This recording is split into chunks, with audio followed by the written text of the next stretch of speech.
Rahim class 9 lecture number 5 of biology. तो आज हम बायोलॉजी के लेक्चर के साथ क्लास 9 के साथ हैं और लेक्चर नंबर है 5। प्लीज़ अपनी बुकलेट से लेक्चर नंबर 5 ओपन कीजिए। टॉपिक है हमारा apoptosis and necrosis. Chapter number है 5 और बुक पेज नंबर 102 एंड 103। ठीक है, अब हम बुक की तरफ जाएंगे। जी, तो पेज नंबर 102 आपके सामने है और आप देख सकते हैं हेडिंग एपोप्टोसिस। जी, क्वेश्चन नंबर 1 अपनी बुकलेट से देखिए। What is apoptosis? एपोप्टोसिस क्या है? Apoptosis is one of the main types of programmed cell death. Body का हर सेल एक ख़ास मुद्दत के बाद मर जाता है, तो इसको कहते हैं प्रोग्राम्ड सेल डेथ। तो एपोप्टोसिस जो है वो एक मेन टाइप है इस प्रोग्राम्ड सेल डेथ की। क्वेश्चन नंबर 2 देखिए अपने बुकलेट से। What happens during apoptosis? Apoptosis के दौरान होता क्या है? एपोप्टोसिस के दौरान होता क्या है?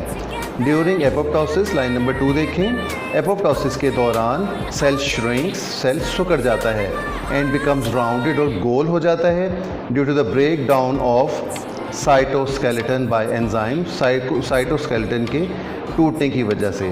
साइटोस्केलेटन किसकी मदद से टूटता है? एंजाइम्स की मदद से। The chromatin undergoes condensation. Chromatin जो है सिकुड़ाव की तरफ जाता है, एंड न्यूक्लियर एनवेलप ब्रेक्स। तो न्यूक्लियर एनवेलप जो है वो टूट जाता है, न्यूक्लियस का गुलाफ टूट फूट जाता है।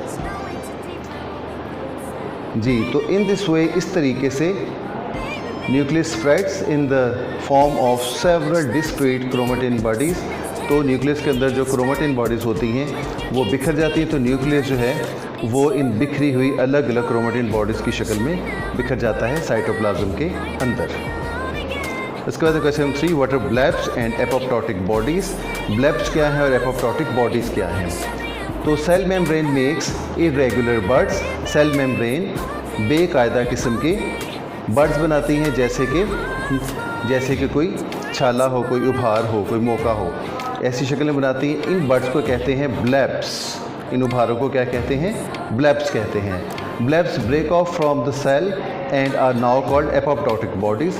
ब्लेब्स सेल से अलग हो जाते हैं, तो जब वो अलग हो जाए तब उन्हें कहा जाएगा apoptotic bodies, which are then phagocytosed by other cells. दूसरे सेल्स फिर उनको निगल लेते हैं, दूसरे सेल्स के ज़रिए वो खाए जाते हैं या निगले जाते हैं।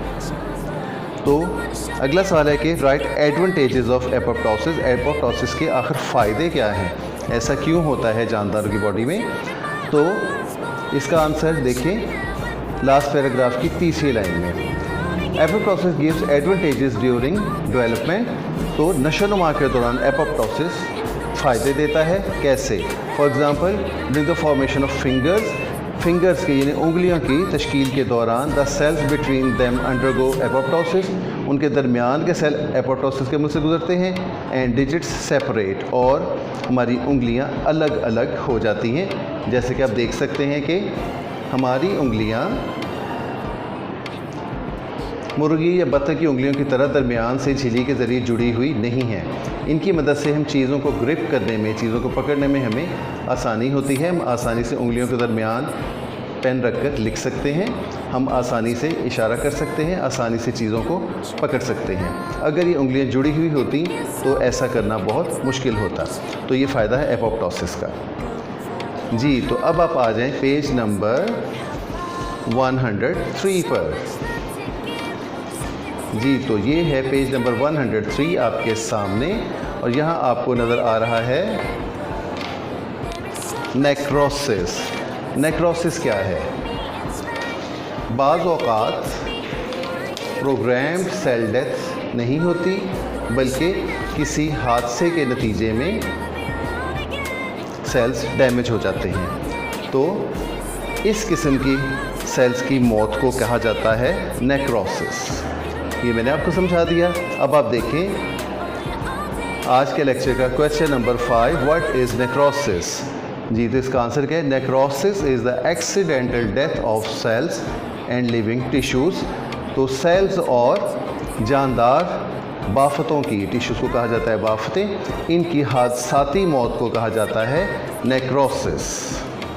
तो ये कैसे हो सकता है, ये आप समझ सकते हैं, बहुत सी मिसालें खुद भी दे सकते हैं कि लास्ट क्वेश्चन जैसा हमारा है, right some causes of necrosis, तो नेक्रोसिस के कुछ वजूहात बताएं।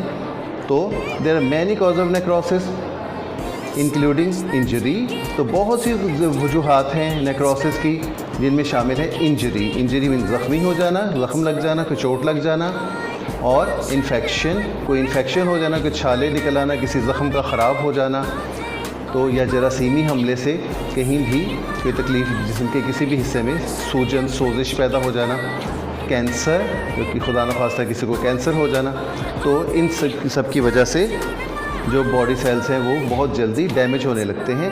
ये अपनी उम्र के मुताबिक प्रोग्राम सेल डेथ्स यानी कि एपोप्टोसिस के ज़रिए डैमेज नहीं होते, बल्कि नेक्रोसिस यानी हादसाती मौत होती है उनकी। तो नेक्रोसिस में occur when a cell is given hypoxic environment, तो अगर हाइपॉक्सिक माहौल दिया जाए किसी भी वो सेल को, जो हाइपॉक्सिक माहौल कौन सा होता है, ऐसा माहौल जहाँ पर कम ऑक्सीजन हो, तो कम ऑक्सीजन वाले माहौल में भी क्या है, सेल्स की डेथ हो सकती है। तो ये था आपका आज का लेक्चर एपोप्टोसिस एंड नेक्रोसिस। अगले लेक्चर के साथ फिर मिलेंगे, तब तक के लिए अल्लाह हाफ़िज़।